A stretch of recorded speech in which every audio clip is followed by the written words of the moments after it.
Bienvenidas y bienvenidos estudiantes de tercer grado de secundaria a una sesión más de la asignatura Formación Cívica y Ética de tercer grado. Soy Nadia Jiménez y esta es una sesión más de Aprende en Casa. Hoy podremos hablar sobre las leyes que soportan la rendición de cuentas. Es un gusto compartir con ustedes. En esta ocasión nos acompañará el maestro Isidro Navarro, compartiendo sobre el tema. También nos estarán acompañando de forma remota las maestras Andrea Cristina Cajigas Heredia y Santa Alejandra Santa Cruz Bracamontes, del hermoso estado de Sonora. Lugar maravilloso en el que se encuentra Navojoa, el lugar de los nopales o las tunas. Navojoa se encuentra en el Valle de Mayo, entre las montañas y el Mar de Cortés. Agradezco la presentación, Nadia. Es un gusto estar de nuevo con las y los adolescentes en esta sesión. Recuerden que es importante mantener los hábitos de higiene, como lavarse las manos frecuentemente con agua y jabón, practicar el estornudo de etiqueta, mantener la sana distancia, así como usar cubrebocas para evitar contagios y permanecer en casa el mayor tiempo posible. Como ustedes saben, las y los ciudadanos tenemos la responsabilidad de conocer la información necesaria y objetiva para valorar el desempeño de las autoridades y de esta manera aceptar o rechazar la labor de las y los servidores públicos. Recordemos que el acceso a la información es un derecho que debemos ejercer para el buen funcionamiento de la democracia en México. Esto solo será posible cuando el gobierno y las instituciones del Estado practiquen de manera permanente la rendición de cuentas, pues es una obligación que representantes populares e instituciones deben atender. De otro modo, se afecta la democracia y se pone en riesgo los derechos de las personas. Además de saber que tenemos estos derechos y que las autoridades tienen esas responsabilidades, es necesario que podamos comprender los fundamentos jurídicos de la rendición de cuentas. Claro, maestro. Es un tema muy interesante y de suma importancia para la vida democrática de nuestro país. Es importante que las y los estudiantes puedan reflexionar sobre estos temas, pues influyen de manera directa en sus vidas. Por tal motivo, les invitamos a que se pongan cómodas y cómodos y presten mucha atención a las actividades e información que les presentaremos. Tengan a la mano su libro de texto, lápiz o bolígrafo y su cuaderno para que anoten las ideas principales, las preguntas y reflexiones que surjan en esta sesión. A las alumnas y alumnos con discapacidad visual les pedimos que también preparen sus materiales, hojas Leyer, punzón y regleta. Ahora sí, ¿listas y listos? ¡Comenzamos! Sabemos que las ciudadanas y ciudadanos tienen derecho a ser informados acerca de los asuntos públicos, a conocer con detalle en qué se gasta el dinero de sus contribuciones y a contar con datos claros y suficientes para evaluar el desempeño de los servidores públicos. Pero, ¿por qué debe ser así? En realidad, aunque desde hace más de 2 siglos se ha mencionado que los gobernantes deben su poder y posición a las y los ciudadanos, por lo que tienen la responsabilidad de buscar el bienestar general, durante mucho tiempo, ser gobernante era la única forma de conocer cuánto y cómo se gastaban los recursos públicos. Aún hay situaciones en las que las personas tienen poco acceso a esta información. En México, como en otras naciones, los valores democráticos comenzaron a asumirse hace algunas décadas. Un efecto de asumir los valores democráticos es fortalecer la rendición de cuentas por parte de las y los gobernantes. Así que la rendición de cuentas fortalece la democracia. Ahora, si recuerdan un poco sobre la historia del país, desde el siglo XVI hemos pasado por varias formas de organización. Durante casi 3 siglos, el territorio de la Nueva España fue una colonia. Después, como un país independiente, hemos pasado por diferentes formas de organización. En varios momentos de nuestra historia nacional hemos tenido gobiernos autoritarios, aunque la búsqueda de un país democrático e igualitario tiene al menos 2 siglos. Sin embargo, en varios momentos han existido instancias que vigilaban la administración de los ingresos del gobierno. Por ejemplo, en 1524 existía el Tribunal de Cuentas. En la Constitución de Cádiz de 1812, esta función se reconoce a las diputaciones.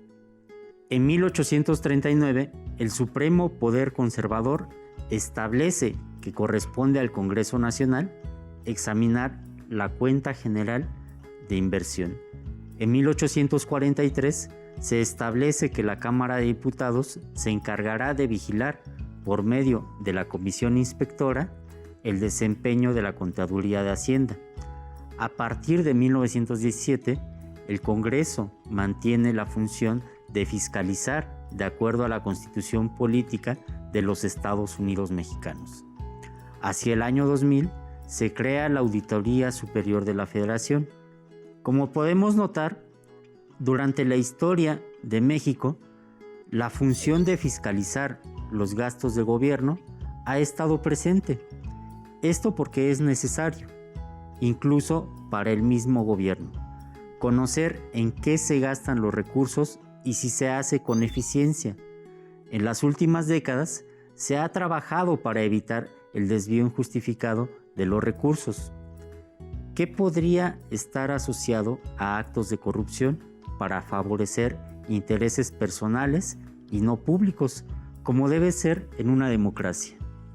Es por ello que para los gobernantes, autoridades y servidores públicos se ha establecido un código de ética al cual deberán apegarse para desempeñar su función, buscando con ello: todos los servidores públicos tienen la obligación de conducirse de manera adecuada y honesta.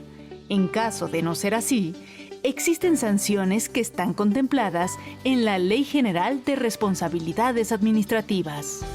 En el capítulo 2 del Código de Ética se habla de los principios federales que se encuentran en los artículos 109, fracción 3 de la Constitución, mientras que en el artículo 7 de la Ley Federal de Responsabilidades Administrativas de los Servidores Públicos contempla la actuación ética y responsable de cada servidor público, así como los principios de legalidad, honradez, lealtad, imparcialidad, eficiencia y eficacia en el desempeño de su empleo, cargo o comisión. El capítulo 3 del Código de Ética refiere al respeto con que deben actuar los servidores públicos, cuidando en todo momento los derechos humanos. Su trato debe estar libre de discriminación y ser igual para todas las personas. Asimismo, deben garantizar que hombres y mujeres tengan acceso a las mismas oportunidades, programas y beneficios, e incluso los servidores están obligados a cuidar del entorno cultural y del medio ambiente. También deben mantener una actuación íntegra en el desempeño de sus labores, cooperar entre sí, ser ejemplo y promover el código de ética, actuar con transparencia y rendir cuentas a la sociedad respecto al ejercicio de su empleo. Por su parte, la Ley Federal de Responsabilidades Administrativas de los Servidores Públicos especifica las faltas en las que pueden incurrir los servidores públicos por actos u omisiones que afecten la legalidad, honradez, lealtad, imparcialidad y eficiencia que deben observar en el desempeño de sus empleos, cargos o comisiones. En el título segundo, capítulo 1 de la Ley Federal de Responsabilidades Administrativas de los Servidores Públicos, se habla de las responsabilidades administrativas y obligaciones en el servicio público, entre las cuales se encuentran falta de diligencia, ilegalidad al formular y ejecutar planes, programas y presupuestos, desvío de recursos, facultades e información, descuido de documentos e información, mala conducta y faltas de respeto al público. Conducirse de manera responsable, honesta y conforme a los principios de legalidad, entre otros, debe ser una conducta que caracterice a nuestros gobernantes, autoridades y servicio público. Asimismo, deben mantener una actuación íntegra en el desempeño de sus funciones, pues si llegaran a ocultar información y actuar de manera deshonesta en el cumplimiento de sus funciones, serían acreedores a sanciones que van desde una amonestación hasta la separación del cargo. Actuar con transparencia y mostrar disposición para informar sobre las decisiones que se toman, sean estas relacionadas con el uso de los recursos públicos o con relación a las actividades realizadas, genera certeza en la ciudadanía de que se está actuando para beneficio de la sociedad. A partir de la rendición de cuentas, cualquier ciudadana o ciudadano puede conocer las acciones de las autoridades y controlar las decisiones públicas, garantizando que nadie abuse de un puesto público y obtenga beneficios personales o familiares. Pongamos un ejemplo. Piensen que ustedes fueran jefes o jefas de familia y que tuvieran que repartir sus ingresos entre todas y todos para que cada quien satisfaga sus necesidades. Les propongo dos opciones. Pueden guardar una parte para los gastos de la casa y el resto repartirlo equitativamente a cada quien. Pueden guardar una parte para los gastos de la casa y dar a cada quien según sus necesidades. Pero después, al estar al frente de la familia, es posible que tengan necesidades propias y quieran guardar una parte. Pero como sabemos, siempre surgen nuevas necesidades, así que tal vez alguien necesite ir al dentista y sea un gasto no considerado. ¿A quién le darían menos esa ocasión? ¿Dónde buscarían el ahorro? Tal vez les gustaría saber que alguien ha ahorrado, o si todas las personas cubren sus necesidades, o si alguien gasta de más. Quien administra recursos debe saber cómo se gastan. Este ejemplo ayuda a comprender por qué, incluso en periodos autoritarios, ha sido importante vigilar el gasto del gobierno. Muy interesante, maestro. Así también podemos saber que un gobierno fuerte tiene más de lo que gasta, pero el ejemplo apenas nos deja ver la necesidad de tener control sobre los gastos. Aún falta explicar por qué la rendición de cuentas ayuda a fortalecer la democracia. Creo que sirve recordar que en la democracia el poder de los gobiernos proviene de la voluntad de las y los ciudadanos. Así es que los gobernantes se deben a la ciudadanía y, para ser más claros, se deben al pueblo, a las y los habitantes de un país.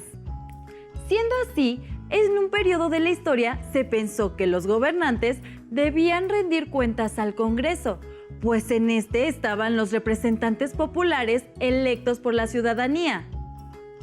Pero recordemos que hay tres poderes: ejecutivo, legislativo y judicial. ¿No será mejor que alguien revise la forma en que estos tres poderes ocupan los recursos públicos? No solo el ejecutivo gasta.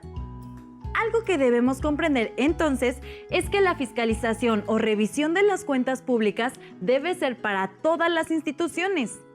Pero, como todas y todos sabemos, no se puede ser juez y parte. Así es que se puede tener una institución que revise los gastos de todas las instancias de gobierno. La pregunta sería, ¿a quién le puede interesar? Muy bien, Nadia. Se trata del derecho que tienen las y los ciudadanos de saber en qué se gastan los recursos, que son parte de la riqueza de un país. Pongámoslo así, las y los ciudadanos pagan impuestos que son utilizados por las instituciones de gobierno. Las instituciones del gobierno buscan garantizar los derechos de todas y todos. Cuando las instituciones rinden cuentas a la ciudadanía, se puede saber si se gastan los recursos de la mejor manera, si algo se hizo mal y cómo resolverlo. Para contar con mayor información en cuanto al destino que tienen los recursos recaudados por el gobierno a partir del pago de impuestos, veamos y escuchemos un video que nos fue proporcionado por el Instituto Nacional de Transparencia, Acceso a la Información y Protección de Datos Personales. ¿Te has preguntado cosas como ¿por qué pagamos impuestos? ¿Quién decide cómo gastar los recursos que se recaudan? ¿Cómo podemos cuidar la manera en que se gasta ese dinero? Todos pagamos impuestos para contribuir al desarrollo del país y de nuestra comunidad. Por lo tanto, es nuestro derecho saber qué se hace con estos recursos. En primer lugar, nuestros gobernantes presentan un proyecto al Congreso y este decide en qué y cómo se va a gastar ese dinero de manera que genere beneficios para todos, como la construcción de escuelas, la implementación de programas sociales, entre otras iniciativas que mejoran la vida de nosotros como ciudadanos. Tú puedes tener acceso a esta información solicitándolo a la dependencia correspondiente.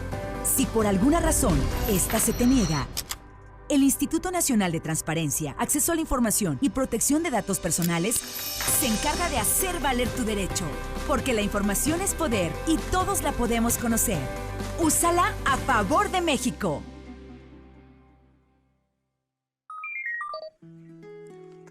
Por ello, cuando se hace pública la información sobre cómo, cuándo, dónde y para qué se gastan los recursos públicos, las y los ciudadanos pueden participar de mejor manera en la toma de decisiones, haciendo propuestas, exigiendo derechos o eligiendo gobernantes.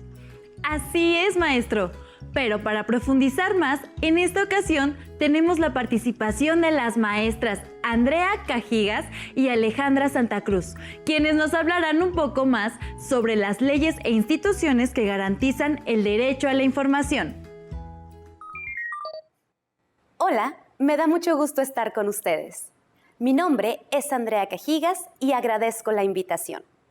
Sobre el tema de las leyes e instituciones que garantizan el acceso a la información, quiero decirles que nosotros, como mexicanos y mexicanas, le damos a presidente, diputados, senadores, jueces y todo servidor público la oportunidad de tomar decisiones a nuestro nombre y de utilizar los recursos de la nación. Sin embargo, ellos tienen la obligación de rendir cuentas sobre las acciones que realizan y sobre la manera en que utilizan los recursos del pueblo.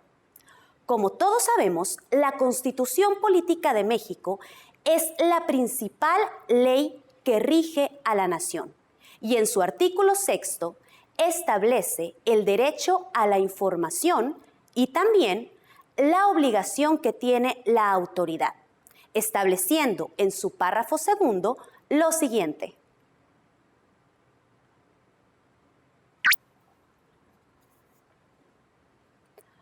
Toda persona tiene derecho al libre acceso a la información plural y oportuna, así como a buscar, recibir y difundir información e ideas de toda índole por cualquier medio de expresión. El artículo también menciona lo siguiente. Toda persona, sin tener que acreditar interés alguno o justificar su utilización, tiene acceso gratuito a la información pública. Los documentos en que consta información pública deben preservarse en archivos administrativos actualizados. La información en posesión de cualquier autoridad u organismo de los 3 poderes, ejecutivo, legislativo y judicial, órganos autónomos, partidos políticos, fideicomisos, fondos públicos y de cualquiera que reciba y ejerza recursos públicos o realice actos de autoridad es pública. La información completa y actualizada sobre el ejercicio de los recursos públicos y sus indicadores de resultados deben publicarse en los medios electrónicos disponibles.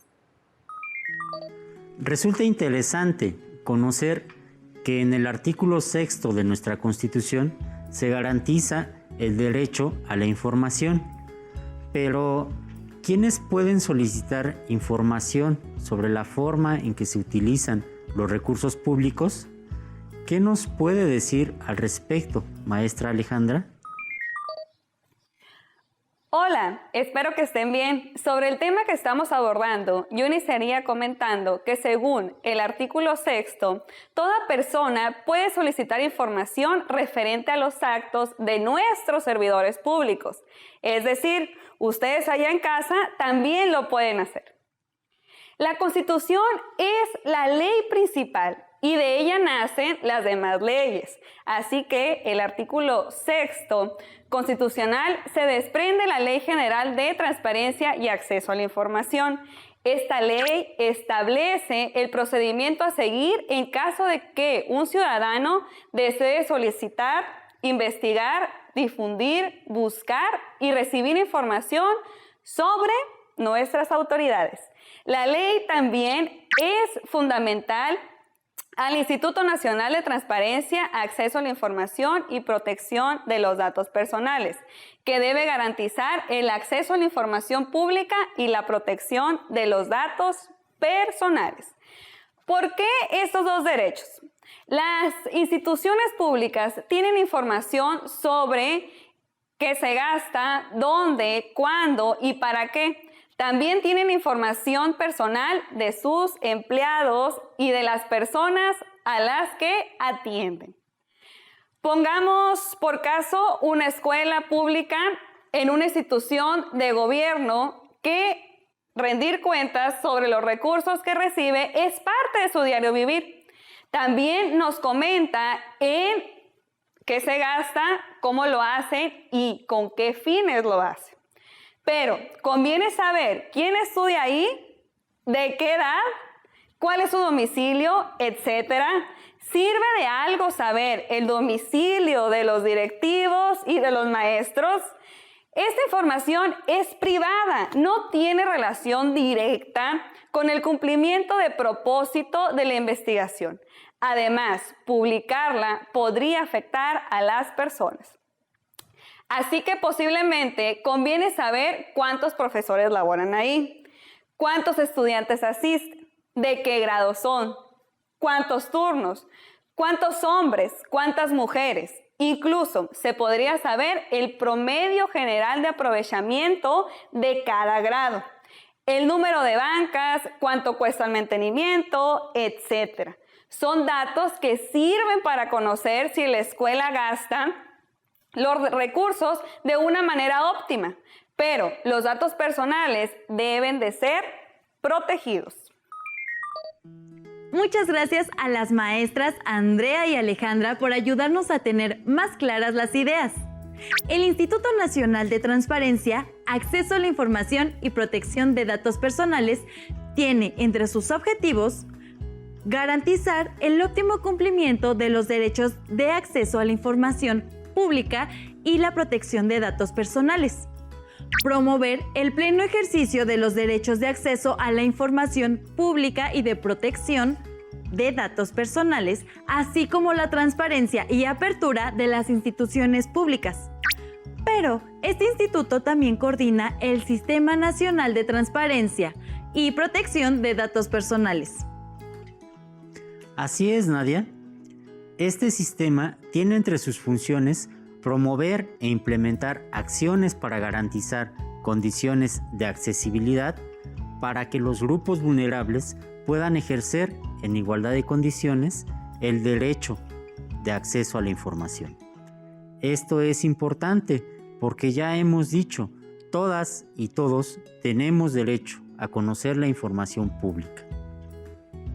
Estamos por concluir. Esperamos que hayan disfrutado y aprendido mucho en esta sesión. Como ven, la revisión de cómo se gastan los recursos públicos es una preocupación añeja e importante.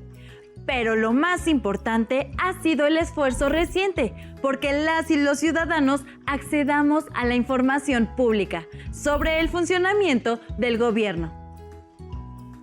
Así es, también es importante decir que el derecho al acceso a la información está garantizado en la Constitución Política de los Estados Unidos Mexicanos y las leyes secundarias, por lo que se creó el INAI, Instituto Nacional de Transparencia, Acceso a la Información y Protección de Datos Personales.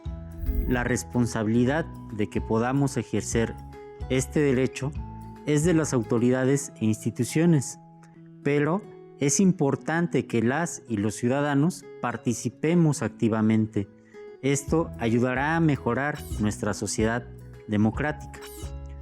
Les invito a consultar su libro de texto de formación cívica y ética de tercer grado. Pueden consultar también la página del INAI.